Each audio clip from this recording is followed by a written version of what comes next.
Hello everybody, welcome to your favorite channel for NEET Biology Preparation, The Bio World. Ladies and gentlemen, हम लोगों ने chapter start किया था molecular basis of inheritance और इस particular chapter में अब हम लोग मूव ऑन कर दिए हैं टॉपिक कॉल ट्रांसलेशन के बारे में। जब हम लोग ट्रांसलेशन के बारे में बात करते हैं तो ट्रांसलेशन का एग्जैक्टली मतलब ये होता है कि mRNA पे जो कोडॉन है उस कोडॉन को mRNA पे जो भी कोडॉन है उस कोडॉन को हम अमीनो एसिड के सीक्वेंस में कन्वर्ट कर दें। So conversion of sequences of nitrogenous bases on mRNA into the sequences of amino acid on protein is called as a translation. इसी phenomenon को हम translation बोलते हैं। जब हम लोग translation के बारे में बात करते हैं तो इसके चार very important होते हैं। There are four very important steps that you must understand. जो सबसे पहला step होता है उसको हम लोग बोलते हैं activation of amino acid and charging of tRNA. Yes sir? Activation of amino acid और उस एक्टिवेटेड अमीनो एसिड को हम टीआरएनए पे ट्रांसफर कर देंगे, उसको ज्वाइन कर देंगे। देन सेकेंड स्टेप था इनिशिएशन, थर्ड स्टेप था इलॉन्गेशन। आज के लेक्चर में हम लोग बात करने वाले हैं फोर्थ स्टेप के बारे में and that fourth step is called as a termination. So ladies and gentleman, आज का जो लेक्चर है उसमें हम लोग बात करने वाले हैं टर्मिनेशन के बारे में। Obviously, termination is always going to be the last part of this particular process. ये जो प्रोसेस है ट्रांसलेशन का, इसका ये सबसे आखिरी स्टेप है। तो चलो इस टॉपिक पे फोकस करते हैं। अब तक आपने सीखा हुआ था this orange colour structure is nothing but the 70S ribosome. ये 70S राइबोसोम है and this particular structure is called as a small sub unit. आप देख सकते हैं इस स्ट्रक्चर को हम स्मॉल सब यूनिट बोलते हैं। This is a small sub unit and ये जो ऑरेंज कलर का स्ट्रक्चर है that is called as a large sub unit. Small sub unit होता है वो 30S होता है, this is going to be 50S और जब ये दोनों मिल जाते हैं तो 70S कॉम्प्लेक्स बनता है जो कि प्रोकैरियोटिक में और बैक्टीरिया में पाया जाता है। यूकैरियोटिक में ये 80S राइबोसोम रहता है। Everybody focus here. अब तक हमने सीखा हुआ है कि CCU ये एग्जिट साइड पे है। ये जो राइबोसोम होता है उस पे 3 साइड प्रेजेंट होते हैं लार्ज सब यूनिट के ऊपर, A side, P side, E side. सभी को इसका सीक्वेंस मालूम है, आपको सीखना है APE साइड के नाम से आपको याद रखना है। ये जो A साइड होता है उसको हम बोलते हैं amino acid site. A side को हम अमीनो एसिड साइट बोलते हैं, P साइड को पेप्टिडिल साइट बोलते हैं और E साइड को हम एग्जिट साइड बोलते हैं। I think this concept is very very clear to you. Yes sir. अब आपको ये सीखना है कि P साइड पे हमारा जो चार्ज टीआरएनए है वो अटैच है और इसी चार्ज टीआरएनए को sequences of amino acid present है। अब सवाल ये उठता है कि ये अमीनो एसिड प्रेजेंट है, this is amino acid number 1, this is 2, 3, 4, 5, 6 और ये सारे अमीनो एसिड एक दूसरे से ये ब्लैक कलर के बॉन्ड से जुड़े हुए हैं। This black colour bond is always called as a peptide bond. इसको हम बोलते हैं peptide bond. I think this concept is clear. अब आपको यहाँ पे अच्छे से समझना है कि एक पर्टिकुलर प्रोटीन में कितने अमीनो एसिड होंगे। कभी ना कभी तो वो खत्म होगा ना। Yes sir. सो मैं सपोज ये इंसुलिन का प्रोटीन है तो इंसुलिन प्रोटीन के अंदर कितने अमीनो एसिड्स होते हैं? तो आपको पता है कि इंसुलिन में 51 अमीनो एसिड्स होते हैं। किसी एक अमीनो एसिड में 20 अमीनो, सपोज किसी एक चेन में 21 अमीनो एसिड प्रेजेंट है। Yes sir. So 21 amino acid आ जाने के बाद वो प्रोटीन का जो ट्रांसलेशन है वो टर्मिनेट होना चाहिए या टर्मिनेट नहीं होना चाहिए? सो ऑब्वियसली टर्मिनेट एब्सोल्यूट तरीके से होना चाहिए और उसी टर्मिनेशन के बारे में हम लोग बात करने वाले हैं। वही टर्मिनेशन कैसे होता है उसके बारे में हम लोग चर्चा करने वाले हैं। सो सबसे पहले आप समझ लीजिए टर्मिनेशन का मतलब क्या होता है। Termination is the number 4th step of our translation. हमारे ट्रांसलेशन का 4th स्टेप है और टर्मिनेशन का मतलब होता है end of synthesis of protein. Yes sir. End of protein synthesis. End of protein synthesis को ही हम लोग क्या बोलते हैं? We always call it as a termination. End of protein synthesis को ही हम लोग टर्मिनेशन बोलते हैं। आई थिंक ये कॉन्सेप्ट आपको समझ में आ जाना चाहिए, ये कॉन्सेप्ट आपको अच्छे से क्लियर होना चाहिए। अब आपको यहाँ पे समझना है कि टर्मिनेशन कैसे होगा। क्या कोई ऐसे कोडॉन्स है जो टर्मिनेशन के लिए हमारे mRNA के ऊपर प्रेजेंट है? तो इसका जवाब है यस, यस, इसका जवाब है यस। सो हमारा नेक्स्ट पॉइंट है there are codons. Yes sir, ऐसे कोडॉन्स प्रेजेंट होते हैं which will give the signal. ऐसे कोडॉन जब भी आते हैं तो प्रोटीन सिंथेसिस स्टॉप हो जाता है, इसीलिए हम ऐसे कोडॉन्स को हम स्टॉप कोडॉन बोलते हैं। We call it as a stop codon. हम इन्हीं कोडॉन को टर्मिनेशन कोडॉन भी बोलते हैं। We always call it as a termination codon. अब आपको ये समझना होगा कि ऐसे कौन से कोडॉन हैं जिनके आने के बाद प्रोटीन सिंथेसिस बंद हो जाएगा, और आपको ये भी सीखना है कि प्रोटीन सिंथेसिस क्यों बंद हो जाएगा। Ladies and gentleman, U A A U A G U G A U A A U A G U G A, ये जो भी सीक्वेंसेस होते हैं U A A U A G U G A, ये जो भी sequences होते हैं, ये जो 3 कोडॉन होते हैं, इन तीनों कोडॉन को हम हमेशा स्टॉप कोडॉन बोलते हैं या टर्मिनेशन कोडॉन बोलते हैं। क्या बोलते हैं? जैसे फॉर एग्जांपल CCU आएगा तो कोई अमीनो एसिड आएगा, UCC आएगा तो कोई ना कोई अमीनो एसिड आएगा। देयर आर टोटल 64 कोडॉन, और 64 कोडॉन में से जब 61 कोडॉन आएंगे तो कोई ना कोई अमीनो एसिड आएगा ही आएगा। लेकिन इस 64 कोडॉन में से जब 3 कोडॉन आएंगे, वो 3 कोडॉन कौन से प्यारे बच्चों? U A A U A G U G A, ये सीक्वेंस आपको इसी ऑर्डर में याद करना है। सो जब भी U A A U A G U G A ये स्टॉप कोडॉन आएंगे तो कोई भी चार्ज्ड tRNA नहीं आएगा, ये स्टॉप होने का सिग्नल देंगे। तो आएगा कौन? तो सबसे पहली बात आपको ये समझ में आ जानी चाहिए कि whenever there is a stop codon, whenever there is a stop codon, none of the charged tRNA will come. Yes sir. So stop codon do not code any amino acid. Do not code any amino acids. ये कोई भी amino acid code नहीं करता है, सबसे पहली बात। और हमारा अगला सवाल है कि स्टॉप कोडॉन अगर आएगा तो एग्जैक्टली कौन आएगा? whenever there is a stop codon, whenever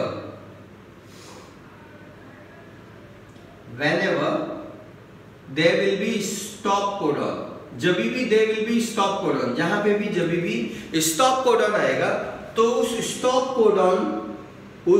codon की जगह रिलीजिंग फैक्टर आएंगे। इसको हम बोलते हैं टर्मिनेशन फैक्टर। जैसे इनिशिएशन के लिए initiation factor IF3, IF2, IF1 use किया था, इलॉन्गेशन के लिए इलॉन्गेशन फैक्टर यूज किया था, elongation factor TU, elongation factor TS। बिल्कुल उसी तरीके से whenever there is a stop codon, जब भी there will be stop codon, there will be releasing factor।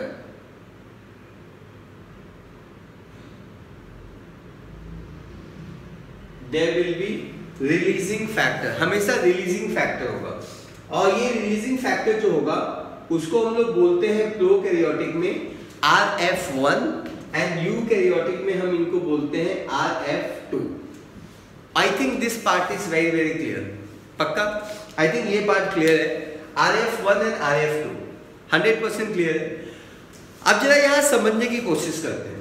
Wherever there will be 2 codon UAA, UAG, जब भी ये दोनों कोडॉन रहेंगे तो कौन सा रिलीजिंग फैक्टर आएगा? नीट आपको पूछेगा, आपको जवाब देना है releasing factor 1 will come। Yes sir। And whenever there will be UAA, UGA, जब भी UAA या UGA स्टॉप कोडॉन आएगा तो कौन सा रिलीजिंग फैक्टर आएगा? रिलीजिंग फैक्टर 2 आएगा। आई थिंक ये पार्ट आपको क्लियर हो गया है ना? कोई भी चार्ज्ड tRNA नहीं आएगा। Is that clear? कोई भी चार्ज्ड tRNA यहाँ पे नहीं आएगा। कौन नहीं आएगा? चार्ज द टीआरएनए नहीं आएगा। आएगा कौन? आएगा यहाँ पे रिलीजिंग फैक्टर। जैसे फॉर एग्जांपल यहाँ फोकस कीजिए, यहाँ फोकस कीजिए, आप देख सकते हैं यहाँ पे UAA है। Is that clear? जब UAA है तो UAA जब भी कोडॉन आएगा ये एक स्टॉप कोडॉन है। UAA एक स्टॉप कोडॉन है, तो यहाँ पे रिलीजिंग फैक्टर RF1 आएगा। सो यहाँ पे रिलीजिंग फैक्टर RF1 आएगा। यू कैन सी यहाँ पे जैसे ही रिलीजिंग फैक्टर आता है आप देख सकते हैं this particular strand is called as mRNA। This is nothing but the mRNA, right? So जैसे ही यहाँ पे जैसे ही स्टॉप कोडॉन की जगह पे UAA की जगह पे releasing factor is going to come. जैसे ही रिलीजिंग फैक्टर आएगा so this mRNA is going to slip off, they will be separate. So आप देख सकते हैं ये ब्लू कलर में mRNA सेपरेट हो जाएगा। ये जो लार्ज सब यूनिट है वो भी सेपरेट हो जाएगा। ये जो स्मॉल सब यूनिट है वो भी सेपरेट हो जाएगा। Everything will be separated. और भी कौन रिलीज होगा? कौन रिलीज होगा? That is nothing but this polypeptide chain. ये जो स्ट्रक्चर है, ये bond, this bond will be broken. Yes sir, this bond will be broken and this whole structure is nothing but the protein, nothing but the polypeptide chain। ये protein molecule है वो भी release हो जाएगा। Now ये protein molecule एक linear polypeptide chain है और लीनियर पॉलीपेप्टाइड चेन होने की वजह से लीनियर पॉलीपेप्टाइड चेन होने की वजह से वो अब अपने secondary structure alpha helix, beta pleated sheet या अपने टर्शरी स्ट्रक्चर को बनाने की कोशिश करेगा। सो आपको ये सीखना है कि रिलीजिंग फैक्टर, नीट आपको कैसे कैसे सवाल पूछेगा। नीट आपको पूछेगा, हाँ ये आप समझ लीजिए कि ये जो दोनों रिलीजिंग फैक्टर हैं ये तभी काम करेंगे जब GTP डिपेंडेंट, मतलब जब GTP as a source of energy present होगा। So they are going to be GTP dependent. Yes sir, they are going to be GTP dependent. They are always going to be GTP dependent. So UAA UAG releasing factor 1, UAA UGA releasing factor 2. तो हमेशा याद रखना UAA के लिए दोनों releasing factor काम करेंगे। इस बात को कैसे लर्न करना है आप देख सकते हैं कि UAA में A 2 बार है, जिसके लिए जिस कोडॉन में, जिस स्टॉप कोडॉन में A 2 बार है उसके लिए दोनों रिलीजिंग फैक्टर काम करेंगे।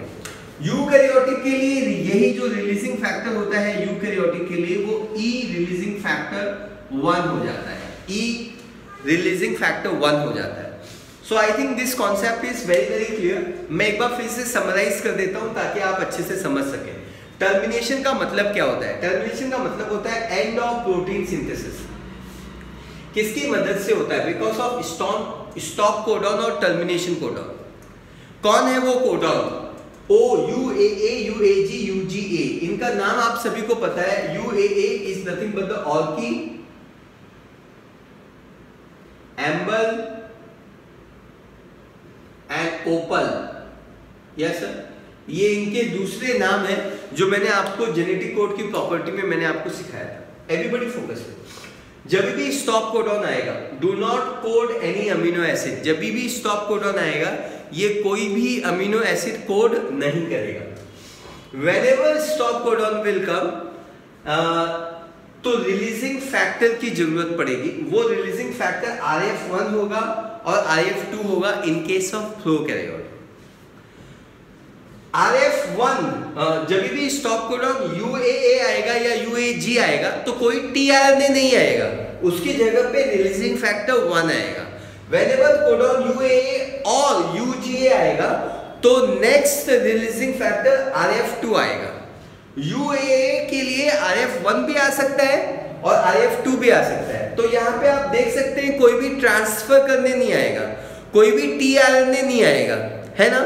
सो जैसे ही अमीनो एसिड ट्रांसफर हो जाएगा ये स्लीप ऑफ हो जाएगा, mRNA भी स्लीप हो जाएगा।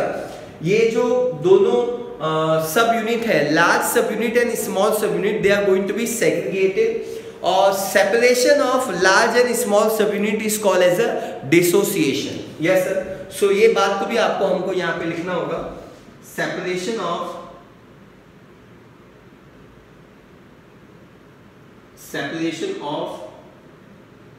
both subunit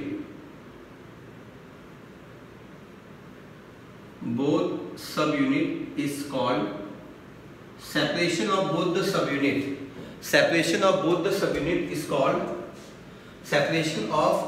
subunit is called dissociation. Yes sir, I think this particular part is very clear to you. इसको हम लोग डिसोसिएशन बोलते हैं। एसोसिएशन हम उसको बोलते हैं जहाँ पे small sub unit and large sub unit एक दूसरे से कंबाइन होते हैं। डिसोसिएशन हम इसको बोलते हैं जहाँ पे small sub unit and large sub unit एक दूसरे से सेपरेट होते हैं। I think this concept is very clear. अब हम लोग क्या मूव ऑन करते हैं, अब हम लोग मूव ऑन करते हैं कि एंटीबायोटिक, बच्चों को लगता है कि एंटीबायोटिक और एंटीबॉडी सेम है। एंटीबायोटिक बैक्टीरिया बनाता है, एंटीबॉडीज ह्यूमन बनाता है। एंटीबायोटिक बैक्टीरिया बनाता है, एंटीबॉडीज ह्यूमन बनाता है, वर्टिब्रेट की बॉडी बनाती है antibodies. Is that clear? Now everybody focus here. ये कुछ लिस्ट ऑफ एंटीबायोटिक के नाम दिए हुए हैं। क्या दिया हुआ है? List of antibiotic. Antibiotic inhibition of bacterial protein synthesis. आप सभी को मालूम है कि हम लोगों को इन्फेक्शन होता है। फिलहाल हम लोगों को वायरस का इन्फेक्शन है। यस सर, दुनिया में वायरस ने ज़्यादा नाम अपना इन्फेक्शन में फैलाया हुआ है, लेकिन हमको बैक्टीरिया इन्फेक्शन ज़्यादा होते हैं। Yes sir, we get a bacterial infection. Bacteria infection को इनहिबिट करने के लिए, बैक्टीरिया की ग्रोथ को रोकने के लिए, बैक्टीरिया को किल करने के लिए हम लोग क्या यूज करते हैं? We always use antibiotic. क्या यूज करते हैं बच्चों? We always use the antibiotic. हम लोग एंटीबायोटिक यूज करते हैं। अब यहाँ पे हम लोग देखने जा रहे हैं, हम लोग वो एंटीबायोटिक के बारे में बात करने वाले हैं और वो एंटीबायोटिक का बैक्टीरियल ट्रांसलेशन के ऊपर क्या इफेक्ट होता है उसके बारे में। We will talk about antibiotic and their effect on protein synthesis of prokaryotic. So मैं कहाँ पे लिखूं? मैं थोड़ा उल्टा काम करता हूँ, यहाँ पे टाइटल में नीचे लिखता हूँ क्योंकि मुझे नीचे स्पेस ज़्यादा दिखाई दे रहा है। यस सर, सो ये we go, there is a list of, ये टाइटल आप ऊपर लिखिएगा, list of antibiotics, list of antibiotics and their effect on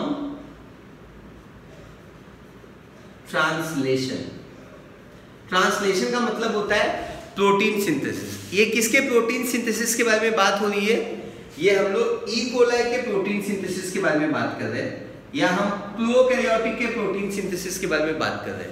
I think आप ये प्रोकैरियोटिक समझ पा रहे हो। मैं एक बार और यहाँ पे लिख देता हूँ। आई think this concept is very clear.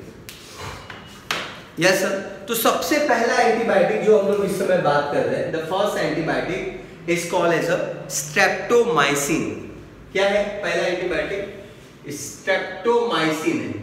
Streptomycin वो एंटीबायोटिक है जो एग्जैक्टली कहाँ वर्क करता है, मतलब जब बैक्टीरिया का जब हम एंटीबायोटिक खाते हैं तो हमारा बैक्टीरिया मर जाता है ना, बैक्टीरिया मरता है ना, तो हम लोग वही सीख रहे हैं, लिस्ट ऑफ एंटीबायोटिक और ये एंटीबायोटिक का इफेक्ट कहाँ पे होता है। ये जो टॉपिक है, जब आप AIPMT की बुक सॉल्व करेंगे तो उसमें इससे रिलेटेड क्वेश्चन बहुत सारे रहेंगे। नीट क्या इसके बारे में पूछेगा? मेरे ख्याल से मुझे बिल्कुल नहीं लगता है। तो if you want to skip this topic you can skip for the NEET, but it is very important just you make this list very clear. जो कुछ प्रैक्टिस के पेपर्स होंगे, जो भी आप पेपर सॉल्व करेंगे, उसमें से इससे रिलेटेड क्वेश्चन जरूर आ सकते हैं, लेकिन they will I think they will definitely not ask in the NEET exam। पूछने के चांसेस बहुत कम लगते हैं मुझे, है ना। ये भी गो, स्ट्रेप्टोमाइसिन आपने बचपन से सुना होगा, streptomycin, tetracycline, erythromycin antibiotic, neomycin, ये सारे एंटीबायोटिक आपने कई बार नाम सुने होंगे। तो ये जो स्ट्रेप्टोमाइसिन एंटीबायोटिक है ये इनहिबिट करता है इनिशिएशन को। किसको इनहिबिट करता है? ट्रांसलेशन का जो दूसरा वाला स्टेप है इनिशिएशन, उसको ये इनहिबिट करता है। And it cause misleading. Misleading का मतलब होता है कंफ्यूजन क्रिएट करता है और ट्रांसलेशन के प्रोसेस को नहीं होने देता है। अगर इनिशिएशन ही नहीं होगा तो इलॉन्गेशन और टर्मिनेशन होने के चांसेस बहुत कम है ना। Everybody focus here. जब हम लोग टेट्रासाइक्लिन के बारे में बात करते हैं, tetracycline inhibit the binding of, ये इनहिबिट करता है binding of amino acid tRNA to the ribosome. Amino acid tRNA को राइबोसोम से बाइंड होने में ये इनहिबिट करता है। I think this concept is clear. Then chloramphenicol, chloramphenicol it inhibit peptidyl transferase. क्या इनहिबिट करता है? पेप्टिडिल ट्रांसफरेज इनहिबिट करता है। So there is a formation of peptide bond, there is a formation of peptide bond, है ना। सो पेप्टिडिल transferase आपको मालूम है कौन है? पेप्टिडिल ट्रांसफरेज पेप्टाइड बॉन्ड को बनाता है। ये जो ब्लैक कलर का बॉन्ड है ना, पेप्टाइड बॉन्ड, उसको बनाता है। तो अगर क्लोरोएम्फेनिकॉल आप एंटीबायोटिक खाओगे तो आपके बॉडी में जो भी बैक्टीरिया है उसमें पेप्टिडिल ट्रांसफरेज एक्टिविटी क्या हो जाएगी? इनहिबिट हो जाएगी। So there will be formation of peptide bond. तो पेप्टाइड बॉन्ड का फॉर्मेशन वो नहीं होने देगा। अगर पेप्टिडिल ट्रांसफरेज इनहिबिट होगा तो पेप्टिडिल ट्रांसफरेज का काम भी इनहिबिट होगा। पक्का? Very nice. अब हम लोग मूव ऑन करते हैं एरिथ्रोमाइसिन, नेक्स्ट एंटीबायोटिक के बारे में। Erythromycin will inhibit the translocation. ये translocation of ribosome, yes sir, ये ट्रांसलोकेशन ऑफ राइबोसोम को इनहिबिट कर देगा। I think this concept is also very clear. Yes sir, translocation का मतलब होता है जब एक अमीनो एसिड जुड़ गया है तो वो एक स्लाइड करता है राइबोसोम, उसको हम लोग बोलते हैं ट्रांसलोकेशन। वो एमआरएनए के 3 प्राइम की तरफ मूव ऑन करता है, उसी को हम लोग बोलते हैं translocation. Neomycin inhibit interaction of tRNA with mRNA. ये टीआरएनए का एमआरएनए के साथ जो इंटरेक्शन है उस इंटरेक्शन को इनहिबिट करता है, स्टॉप करता है। इस तरीके से नियोमाइसिन फंक्शन करता है।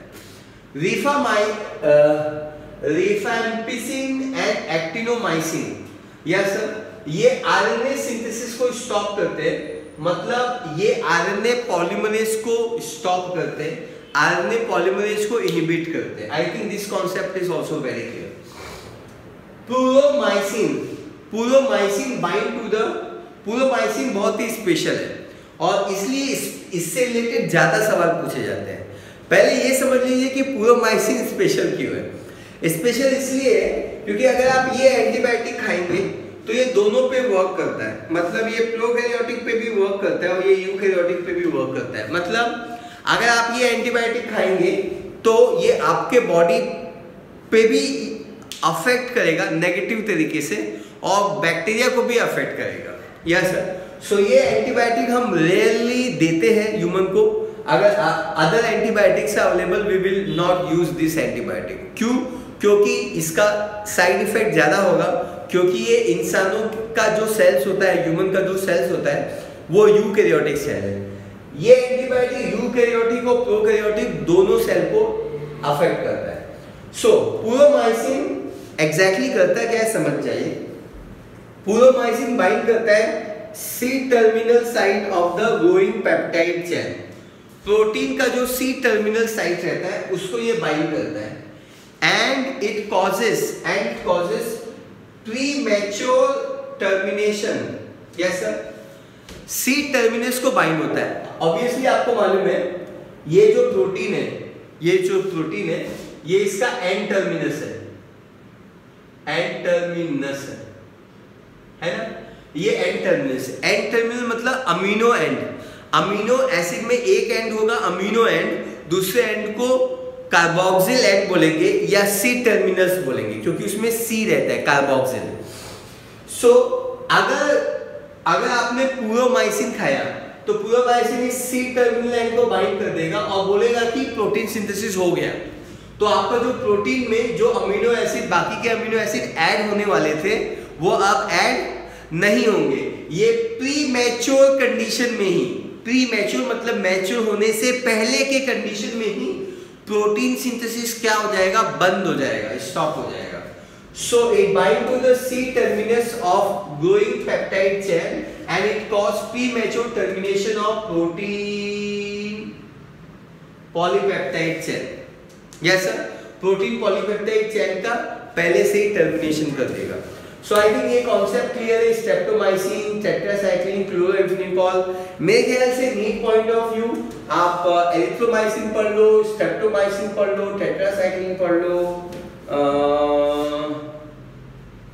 ये 3-4 एंटीबायोटिक आप ज़्यादा अच्छे से समझ लो और otherwise you can neglect it अगर आपके ब्रेन के ऊपर ज़्यादा हैवी जा रहा है तो. But this part is again very important. ये नीट का है, एनसीईआरटी का है और I think you will learn that. तो यहाँ पे हम लोगों ने लेडीज एंड जेंटलमैन ट्रांसलेशन जो टॉपिक है वो खत्म कर दिया हुआ है. We move on to next topic. अब हम अगले लेक्चर में अगले टॉपिक के बारे में मूव ऑन करेंगे और आप कंटिन्यूसली स्टडी कीजिए और टेस्ट पेपर देते जाइए. Thank you. जय हिंद.